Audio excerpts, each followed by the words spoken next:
দীর্ঘ 2 ঘন্টা ধরে সেখানে আন্দোলন করছি। সেখানে স্টেশন মাস্টার কিভাবে ট্রেনকে ছাড়ার আদেশ দেয়। ট্রেন যদি সামনে না আগাতো আমাদের ছেলেপেলেরা কোনো সময় এমন অনাকাঙ্ক্ষিত ঘটনা ঘটতো না।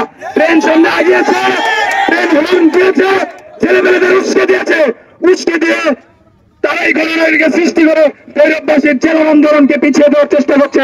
এটি একটি ষড়যন্ত্র। ভৈরববাসী ষড়যন্ত্র মেনে নিবে না।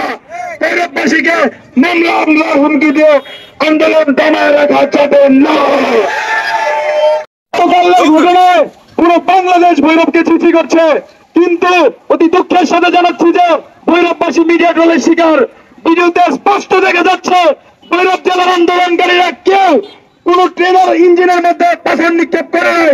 পাথর নিক্ষেপ করেছে আনমেচর কিছু ছেলেপেলে, 18 মাইনাস ছেলেপেলে, যেগুলো আন্দোলনের ধারে কাছে নয়।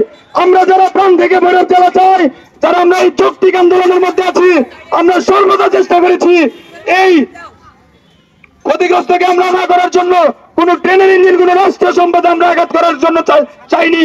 আমরা গতকালের আগের দিনে আমরা শান্তিপূর্ণভাবে দুর্জয় মোড়ে ব্লকের অবস্থান করেছি। সেখানে কোন জনভোগান্তির সৃষ্টি হয়নি, সেখানে কোন মানুষের জানমালের একটি টাকার নষ্ট হয়নি।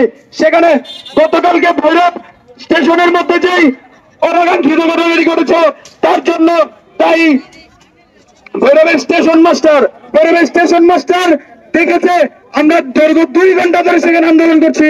সেখানে সে কিভাবে ট্রেনকে ছাড়ার আদেশ দেয়।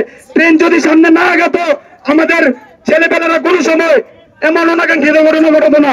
ট্রেন সামনে আগিয়েছে, ট্রেন হর্ন দিয়েছে, ছেলেপেলেদের উস্কে দিয়েছে, উস্কে দিয়ে তারা এই ঘটনাকে সৃষ্টি করে ভৈরববাসীর জেলা আন্দোলনকে পিছিয়ে দেওয়ার চেষ্টা করছে। এটি একটি ষড়যন্ত্র। ভৈরববাসীর প্রাণের দাবি ভৈরববাসীর একটি যৌক্তিক দাবি ভৈরববাসী দল চায়। ভৈরববাসীকে এই মামলা হামলা দিয়ে দমায় রাখা যাবে না।